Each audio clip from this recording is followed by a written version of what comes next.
नमस्कार, स्वागत है आप सभी का खबर मतलब की में और दिन भर की तमाम खबरों के साथ मैं हूं प्रीति विश। तो आपको बताएंगे हम आज की सोनभद्र में किस तरह संसद से लेकर सड़क तक सियासी संग्राम छिड़ा हुआ है। प्रियंका गांधी को हिरासत में लिया गया है, कांग्रेस एक तरह से शक्ति प्रदर्शन कर रही है।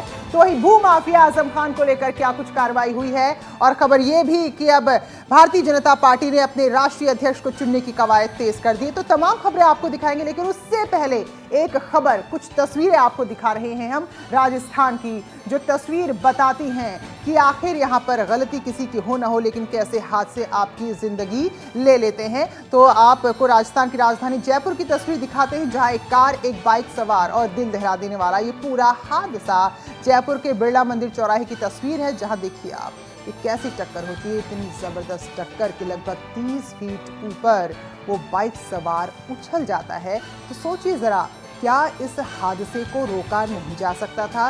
क्या स्पीड अगर कम होती, कार की बाइक की दोनों में से भी कोई एक अगर थोड़ा सा भी संभल कर चला रहा होता, तो क्या एक जिंदगी को बचाया नहीं जा सकता था? तो ये वो हादसे हैं जो दुर्भाग्यपूर्ण हैं, लेकिन कहीं ना कहीं हमें ये बताते हैं या ये समझाते हैं कि आपकी थोड़ी सी चूक कुछ सेकंड में ही आपकी जिंदगी में कितना बड़ा भूचाल ला देती है। तो ये तस्वीरें हैं जयपुर की, बहुत दर्दनाक तस्वीर है, लेकिन दिखाने का मकसद ये कि ऐसी तस्वीरें फिर से नजर ना आए। और आप भी सोचिए, इनकी जगह अगर आप हम कोई होते तो क्या हम ऐसा कर सकते थे जिससे ये हादसा रुक जाता। तो देखिए, बाइक को देखिए, कार को देखिए, स्पीड इतनी ज्यादा है कि इससे पहले कि कोई समझ पाता, बाइक सवार लगभग 20 से 30 फीट ऊपर उछला और उसके बाद क्या हुआ होगा आप अंदाजा लगा सकते हैं।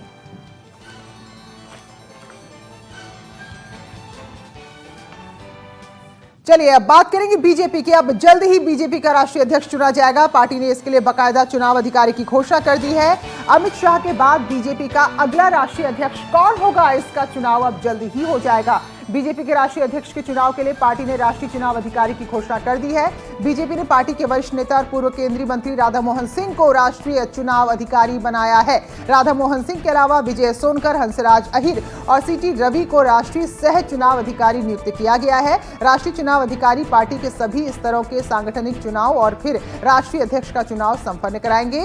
राष्ट्रीय चुनाव अधिकारी पहले राज्य स्तर पर अपनी टीम का गठन करेंगे। राज्यों के संगठन चुनाव कराए जाएंगे और कम से कम 50% राज्यों के संगठन चुनाव संपन्न होने के बाद बीजेपी राष्ट्रीय अध्यक्ष के चुनाव कराए जा सकते हैं। बीजेपी के संविधान में धारा 19 के तहत राष्ट्रीय अध्यक्ष के चुनाव की व्यवस्था है। चुनाव एक निर्वाचक मंडल की ओर से होता है, जिसमें राष्ट्रीय परिषद और प्रदेश परिषदों के सदस्य होते हैं। तो फिलहाल अब एक बड़ा फैसला लेने के लिए कमेटी का गठन किया गया है। अनूप हमारे सहयोगी, हमारे संवाददाता जुड़ गए हमारे साथ। तो अनूप, जरा बताएं, अब जो ये कवायद शुरू हुई है तो क्या कुछ इसको लेकर, अब क्योंकि हलचल भी तेज हो गई होगी। जिस तरीके से अमित शाह गृह मंत्री बनाए गए, उसके बाद राष्ट्रीय अध्यक्ष कौन होगा उसको लेकर के लगातार जो है वो संगठन में हलचल शुरू थी। हालांकि जेपी नड्डा, जो कि पूर्व में केंद्रीय मंत्री रह चुके हैं, उनको कार्यकारी अध्यक्ष बनाया गया था। हालांकि कई तरह के कयास लगाए जा रहे थे, लेकिन इन सभी कयासों पर विराम लग गया है और आज पार्टी ने फॉर्मली, औपचारिक तौर पर एक कमेटी का गठन कर दिया है। राष्ट्रीय चुनाव अधिकारी का गठन कर दिया गया है। राधा मोहन सिंह, जो कि बीजेपी के वरिष्ठ नेता हैं, बिहार में बीजेपी प्रदेश अध्यक्ष रह चुके, संगठन का काफी लंबा अनुभव रहा है, वो बीजेपी के राष्ट्रीय चुनाव अधिकारी होंगे। सबसे पहले राज्य स्तर के जो चुनाव है, संगठन के चुनाव, वो संपन्न कराए जाएंगे। उसके बाद जब 50% राज्यों के संगठन के चुनाव हो जाएंगे, उसके बाद बीजेपी राष्ट्रीय अध्यक्ष का चुनाव, यही कमेटी यानी कि राधा मोहन सिंह जो अध्यक्ष है, उनकी कमेटी ही बीजेपी राष्ट्रीय अध्यक्ष का चुनाव कराएगी। यानी कुल मिला के कह सकते हैं कि बहुत ज्यादा वक्त नहीं लगेगा अब बीजेपी को नया राष्ट्रीय अध्यक्ष। बिल्कुल अनूप, नामों को लेकर क्या हलचल है? क्योंकि नड्डा को जब कार्यकारी अध्यक्ष बनाया गया तो थोड़ा सा उनकी असर यहाँ पर कम लगते हैं अब। नहीं, देखिए, बीजेपी में जिस तरीके से जिस तरह की चीजें होती है, उसमें साफ है कि जेपी नड्डा ही अगले राष्ट्रीय अध्यक्ष भी बनाए जाएंगे। जेपी नड्डा पहले से पार्लियामेंट्री बोर्ड के सदस्य रह चुके हैं, काफी लंबा अनुभव संगठन का उनका रहा है। और जिस तरह से अमित शाह अब सरकार में चले गए हैं, उसके बाद अगर वरीयता के आधार पर अगर हम देखें तो जेपी नड्डा का नाम सबसे ऊपर है और यही वजह है कि उन्हें कार्यकारी अध्यक्ष बनाया गया है। पहली बार जब नरेंद्र मोदी सरकार का गठन हुआ था तो जेपी नड्डा मंत्री बनाए गए थे। उस समय केंद्रीय स्वास्थ्य मंत्री वो थे, लेकिन दूसरे कार्यकाल में उन्हें ड्रॉप किया गया। दूसरी बात आपको बता दूं कि 2014 में बीजेपी का जो उत्तर प्रदेश का प्रभारी थे वो अमित शाह थे और बाद में उन्हें बीजेपी का राष्ट्रीय अध्यक्ष बनाया गया। इस बार जेपी नड्डा को उत्तर प्रदेश का चुनाव का कमान दिया गया था और जिस तरीके से बीजेपी को जीत मिली है तो जेपी नड्डा संगठन में बहुत मजबूत माने जाते हैं, माहिर माने जाते हैं। ऐसे में उनको ही ये जिम्मेदारी दी जाएगी आगे भी। ये हमारे सूत्र बता रहे हैं। हालांकि पूरी प्रक्रिया है जिसके लिए इस समिति का गठन किया गया है। जी चलिए, बहुत बहुत शुक्रिया अनूप आपका। तो बस अब इंतजार खत्म ही होने वाला है क्योंकि ये एक पॉलिसी है। तो ये तस्वीरें आप देखिए, 5 तस्वीरें प्रयागराज, बस्ती, मिर्जापुर, लखनऊ और सोनभद्र की तस्वीरें आप देख सकते हैं। तो प्रशासन ने अनुमति नहीं दी वहां जाने की प्रियंका गांधी को, जिसके बाद कांग्रेस कार्यकर्ताओं ने कहा कि सरकार नहीं, तानाशाही रवैया जो अपना रही है उससे यहां पर नेताओं को जनता के बीच जाने से रोका जा रहा है।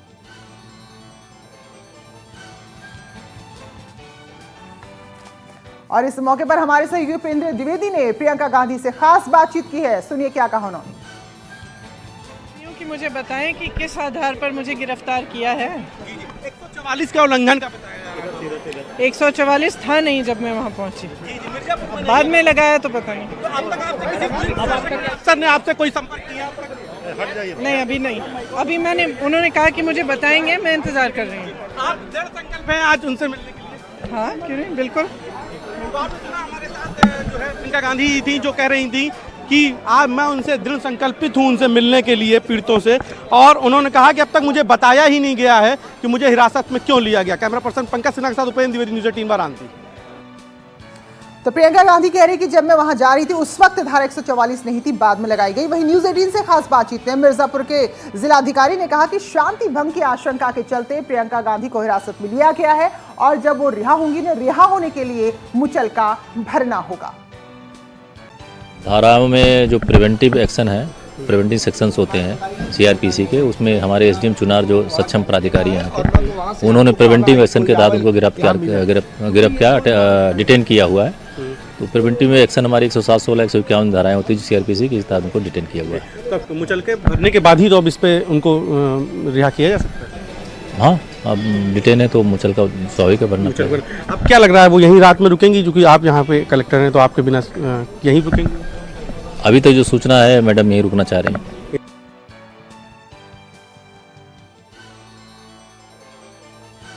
तो अब यहाँ पर इस पर सियासत लगातार शुरू हो रही है और बढ़ती जा रही है। सोनभद्र हत्याकांड में पहले विपक्ष ये मसला बना रहा था कि भाई कानून व्यवस्था इतनी खराब है, इतनी नाकाम हो गई है सरकार, किस तरह से नरसंहार हो जाता है और कोई कार्रवाई नहीं होती है। लेकिन अब जबकि प्रियंका गांधी को हिरासत में लिया गया है तो अब इसको मुद्दा बनाकर कांग्रेस जगह जगह प्रदर्शन कर रही है। सोनभद्र एक तरह से इस वक्त अभी सियासी अखाड़ा बन चुका है। तो क्या इसको ये ना माना जाए जो कांग्रेस बुरी तरह लोकसभा चुनाव में हारती है, उसके खुद के अध्यक्ष यहां से अपनी लोकसभा सीट हार जाते हैं, तो क्या ये कांग्रेस इस पूरे मामले से अपनी पार्टी के लिए संजीवनी तलाश रही है? तो फिलहाल ये तस्वीरें जो आप देख रहे हैं प्रियंका गांधी की, जो कि पहुंचना चाह रही थी सोनभद्र, लेकिन उन्हें हिरासत में लिया गया।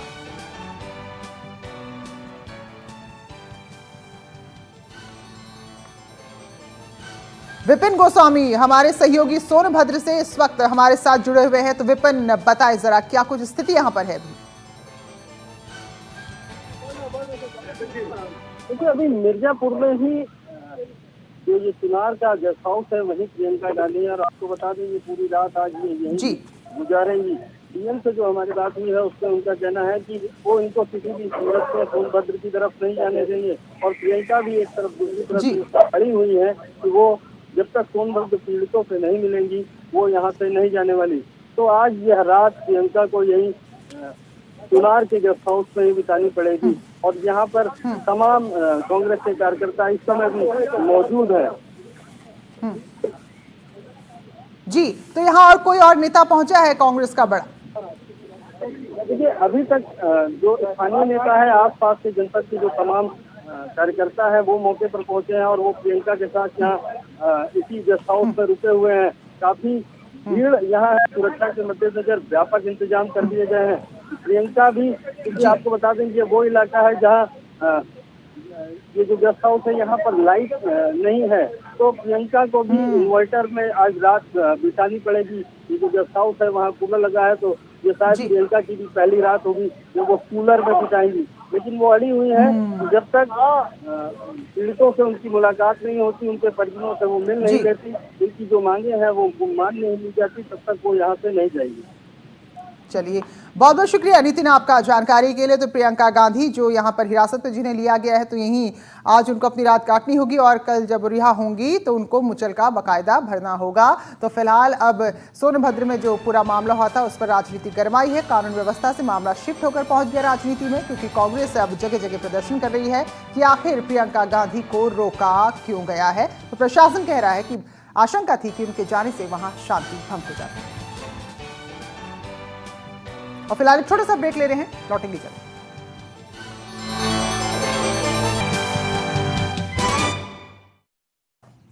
चांद पर कदम रखना इंसान की बहुत बड़ी कामयाबी मानी जाती है। 16 जुलाई 1969 वो दिन था जब मानव सभ्यता ने एक बहुत लंबी छलांग लगाई। लेकिन हम इस तारीख के अलावा चांद तक की इस यात्रा के बारे में ऐसा बहुत कुछ है जो हम नहीं जानते। मसलन आखिर किसके मन में इस मिशन का ख्याल आया होगा? नासा के कौन वैज्ञानिक इसमें शामिल थे? नील आर्मस्ट्रॉन्ग और एडविन एल्ड्रिन के सामने इस यात्रा के लिए कौन कौन सी बड़ी चुनौतियां थी? तो इस तरह के बहुत सारे सवाल हैं जिनका जवाब लेकर आ रहा है हिस्ट्री 18 चैनल का एक खास कार्यक्रम। जी हां, moon landing the lost tape. इस कार्यक्रम के जरिए आप इन तमाम सवालों का जवाब हासिल करेंगे। प्रीमियम हिस्ट्री 18 के SD और HD चैनल्स पर आज रात 10 बजे होने जा रहा है moon landing the lost tapes, मानव जाति की महानतम छलांग की अविश्वसनीय और सच्ची कहानी जो आपके तमाम सवालों का जवाब देगी। तो आप समय नोट कर लें, रात का 10 बजे, और इस शानदार कार्यक्रम को जरूर देखें, क्योंकि आपको बताएगा कि वो खास दिन, वो खास पल कैसे अचीव किया गया।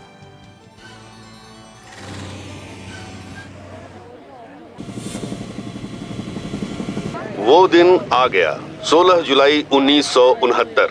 ये 3 लोग आज तक के इतिहास के सबसे रोमांचक और शानदार मिशन पर जा रहे हैं। Command module pilot Mike Collins, lunar module pilot Buzz Aldrin और कमांडर नील आर्मस्ट्रॉन्ग। 16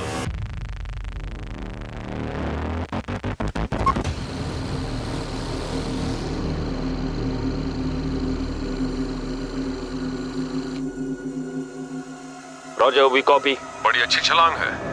अब वो चांद पर कदम रखने वाले हैं, चांद पर उतरने वाले हैं। प्रेसिडेंट अपने ऑफिस में बैठे हैं और वो आपसे कुछ कहना चाहते हैं। ओवर। ये बड़े गर्व की बात है। बोलिए मिस्टर प्रेसिडेंट, ये है Houston. Out. Hello Neil and Buzz, मैं अभी फोन के जरिए आपसे व्हाइट हाउस के ओवल रूम से बात कर रहा हूँ। हर अमेरिकन के लिए आज का दिन उसकी जिंदगी का सबसे यादगार दिन है और आज पूरी दुनिया के लिए बड़े गर्व की बात है। आपने जो काम किया है उसके बाद तो आसमान भी इस दुनिया का एक हिस्सा बन गया है।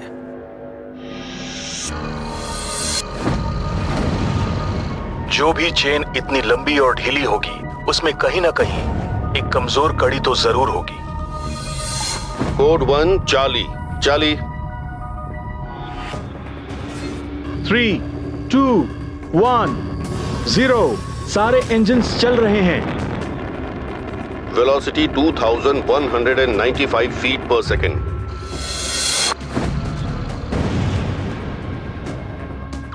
कई ऐसी बातें थीं जो गड़बड़ कर सकती थीं। 1202 है।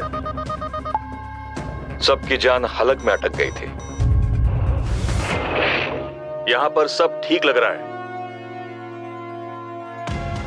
नील, बज और माइक, पृथ्वी पर आपका स्वागत है।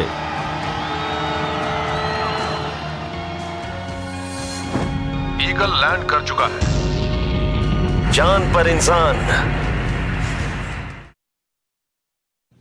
तो बस आप इस खास कार्यक्रम में जान जाएंगे कि कैसे उस दिन में लोगों के दिल में हलचल थी और किस तरह से थोड़ी सी यहाँ पर उत्साह भी था। चलिए आगे बढ़ेंगे। रिलायंस इंडस्ट्री की वित्तीय वर्ष की पहली तिमाही में बम्पर मुनाफा हुआ है। पहली तिमाही में RIL को 10,104 करोड़ रुपए का कंसोलिडेटेड मुनाफा हुआ है, जो पिछले वित्तीय वर्ष की समान तिमाही से 6.8% अधिक है। वह रिलायंस जियो का मुनाफा 45.6% बढ़कर 891 करोड़ रहा। पिछले साल समान तिमाही में जियो का मुनाफा 610 करोड़ रुपए था। इस तिमाही में रिलायंस जियो का कुल 33.13 करोड़ ग्राहक है। वही रिटेल बिजनेस की आय सालाना आधार पर 4.2% बढ़कर 38,196 करोड़ रुपए रही। रिलायंस इंडस्ट्री के चेयरमैन और मैनेजिंग डायरेक्टर मुकेश अंबानी ने कहा कि कमजोर वैश्विक माहौल और कम मांग के बावजूद पहली तिमाही के नतीजे शानदार रहे हैं। रिटेल कारोबार में शानदार बढ़ोतरी देखने को मिली है।